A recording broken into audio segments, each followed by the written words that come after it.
ಎಲ್ಲರಿಗೂ ನಮಸ್ಕಾರ. ನಾನು ನಿಮ್ಮ ಚೆನ್ನ. ಈ ಒಂದು ವಿಡಿಯೋದಲ್ಲಿ ಮಹಾಯೋಗಿ ವೇಮನ ಜಯಂತಿಯ 10 ಸಾಲುಗಳ ಕನ್ನಡ ಭಾಷಣ ನೋಡ್ತಾ ಇದ್ದೀವಿ. ಈ ಒಂದು ಭಾಷಣ ಅಂತಕ್ಕಂಥ ಇಷ್ಟವಾಯ್ತಾ?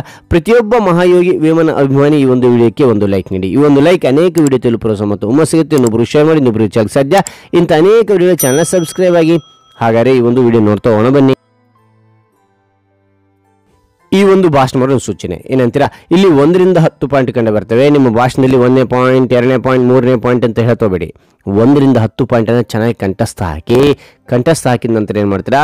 ಪಾಯಿಂಟ್ಗಳನ್ನು ಬಿಟ್ಟುಬಿಡಿ, ವಿಷಯವನ್ನು ಮಾತ್ರ ಹೇಳ್ತಾ ಬನ್ನಿ. ಅದರ ಎಕ್ಸ್ಪ್ರೆಷನ್ ಕೊಡ್ತಾ ಹೇಳ್ತಾ ಹೋಗಿ, ಇನ್ನೂ ಅದ್ಭುತವಾಗಿರಲಿಕ್ಕೆ ಸಾಧ್ಯ. Okay, right. ಹಾಗಾದರೆ ನಾನು ನಿಮಗೆ ಇಲ್ಲಿ ಏನು ಮಾಡ್ತಾ ಇದ್ದೀನಿ ಅಂದ್ರೆ ಪಾಯಿಂಟ್ ವೈಸ್ ಹೇಳ್ತಾ ಹೋಗ್ತೇನೆ. ಮೊದಲನೇ ಪಾಯಿಂಟ್ ನೋಡಿ, ಎಲ್ಲರಿಗೂ ಶುಭೋದಯ. 2ನೇ ಪಾಯಿಂಟ್, ನನ್ನ ಹೆಸರು ಶಿವ. ಇಲ್ಲಿ ನಿಮ್ಮ ಹೆಸರೇನಿದೆ, ನಾನು ಶಿವ ಅಂತ ಉದಾಹರಣೆ ತೆಗೆದುಕೊಂಡಿದ್ದೇನೆ ಅಷ್ಟೇ. ನಿಮ್ಮ ಹೆಸರು ಇಲ್ಲಿ ಹೇಳ್ತಾ ಹೋಗಿ. ನನ್ನ ಹೆಸರು ಶಿವ ಇದ್ದರೆ ಶಿವ, ರಾಜು ಇದ್ದರೆ ರಾಜು, ರವಿ ಇದ್ದರೆ ರವಿ. ಇಲ್ಲಿ ಈ ರೀತಿಯಾಗಿ ಹೇಳ್ತಾ ಹೋಗಿ, ನನ್ನ ಹೆಸರು ಶಿವ. 3ನೇ ಪಾಯಿಂಟ್, ಈ ಸಂದರ್ಭದಲ್ಲಿ ವೇಮನರ ಕುರಿತು ಮಾತನಾಡಲು ಬಯಸುತ್ತೇನೆ. 4ನೇ ಪಾಯಿಂಟ್, ವೇಮನರು 15ನೇ ಶತಮಾನದ ಆಂಧ್ರ ಪ್ರದೇಶದ ತೆಲುಗು ಶ್ರೇಷ್ಠ ಕವಿ, ಸಮಾಜ ಚಿಂತಕ ಹಾಗೂ ವಚನಕಾರರಾಗಿದ್ದರು. ಮತ್ತೊಮ್ಮೆ ನೋಡಿ, ಎಲ್ಲರಿಗೂ ಶುಭೋದಯ. ನನ್ನ ಹೆಸರು ಶಿವ.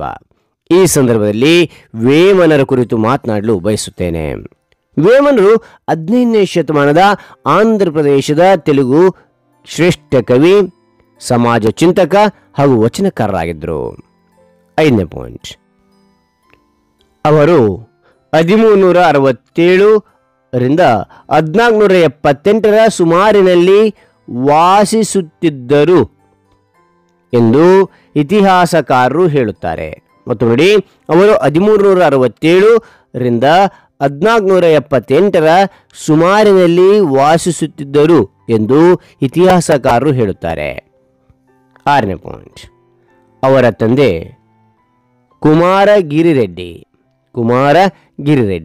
ತಾಯಿ ಮಲ್ಲಮಾಂಬೆ ಪುತ್ರನಾಗಿ ಜನಿಸಿದ ಅವರ ಬಾಲ್ಯದ ಹೆಸರು ಗೋನವೇಮ ಬುದ್ಧರೆಡ್ಡಿ.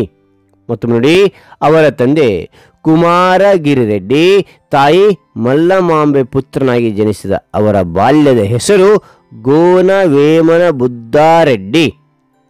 7ನೇ ಪಾಯಿಂಟ್, ಕನ್ನಡದಲ್ಲಿ ಸರ್ವಜ್ಞ.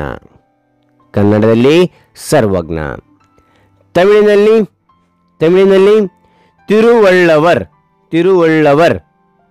ಅದರಂತೆ ತೆಲುಗಿನಲ್ಲಿ ವೇಮನ. ತೆಲುಗುನಲ್ಲಿ ವೇಮನ. ವಿಶ್ವಧಾಭಿರಾಮ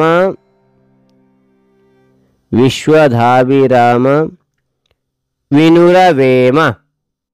ಇದನ್ನು ನಾವು ಕನ್ನಡದಲ್ಲಿ ಹೇಳಿದಾಗ ಏನಾಗುತ್ತೆ ಅಂದ್ರೆ ವಿಶ್ವತೋಭಿರಾಮ ಕೇಳುವೇಮ ಅಂತಕ್ಕಂಥ ಅರ್ಥ ಕೊಡುತ್ತೆ. ಇದು ತೆಲುಗಿನಲ್ಲಿ ಅಂಕಿತ ನೋಡೋದಾದ್ರೆ, ಓಕೆನಾ?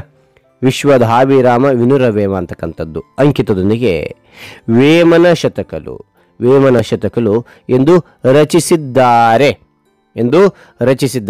ಮತ್ತು ನೋಡಿ, ಕನ್ನಡದಲ್ಲಿ ಸರ್ವಜ್ಞ, ತಮಿಳಿನಲ್ಲಿ ತಿರುವಳ್ಳವರ್, ಅದರಂತೆ ತೆಲುಗಿನಲ್ಲಿ ವೇಮನ. ವಿಶ್ವಧಾಭಿರಾಮ ವಿನುರವೇಮ ಅಂಕಿತದೊಂದಿಗೆ ವೇಮನ ಶತಕಲು ಎಂದು ರಚಿಸಿದ್ದಾರೆ. 8ನೇ ಪಾಯಿಂಟ್, ವೇಮನ ವೇಷಸ್ತ್ರೀಯಳ ಸಹವಾಸದಿಂದ ಇಡೀ ಸಂಪತ್ತು ಹಾಳು ಮಾಡಿದ. 9ನೇ ಪಾಯಿಂಟ್, ವೇಶ್ಯೆಯ ಮಾತಿನಂತೆ ಅತ್ತಿಗೆ ಹೇಮರೆಡ್ಡಿ ಮಲ್ಲಮ್ಮನ ಮೂಗುತಿಯನ್ನು ಕೇಳಿದ. ಅದಕ್ಕೆ ಅತ್ತಿಗೆ ಷರತ್ತಿಗೆ ಒಪ್ಪಿ ಅದರ ಪ್ರಕಾರ ಮೂಗುತಿಯನ್ನು ವೇಶ್ಯೆಗೆ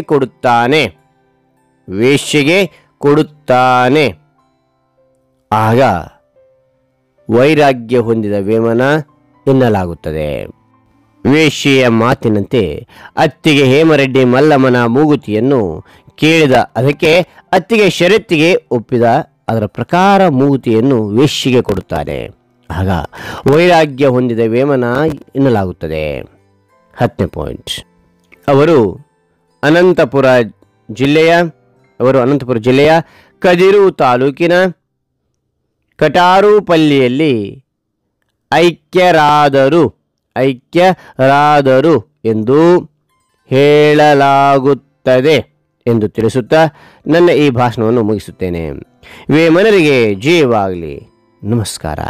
ಮತ್ತೊಮ್ಮೆ ನೋಡಿ, ಅವರು ಅನಂತಪುರ ಜಿಲ್ಲೆಯ ಕದಿರು ತಾಲೂಕಿನ ಕಟಾರುಪಲ್ಲಿಯಲ್ಲಿ ಐಕ್ಯರಾದರು ಎಂದು ಹೇಳಲಾಗುತ್ತದೆ ಎಂದು ತಿಳಿಸುತ್ತಾ ನನ್ನ ಈ ಭಾಷಣವನ್ನು ಮುಗಿಸುತ್ತೇನೆ. ವೇಮನರಿಗೆ ಜಯವಾಗಲಿ. ನಮಸ್ಕಾರ. ಹಾಗಾಗಿ ಒಂದು ಭಾಷಣ ಅಂತಕ್ಕಂಥ ಇಷ್ಟು ಆಯ್ತಾ? ಇಷ್ಟವಾದರೆ ಒಂದು ಲೈಕ್ ನೀಡಿ. ಒಂದು ಲೈಕ್ ಅನೇಕ ವಿಡಿಯೋ ತಲುಪಲು ತುಂಬ ಸಿಗುತ್ತೆ. ಇನ್ನೊಬ್ಬರು ಶೇರ್ ಮಾಡಿ, ಇನ್ನೊಬ್ಬರು ಚಾನಲ್ ಸಾಧ್ಯ.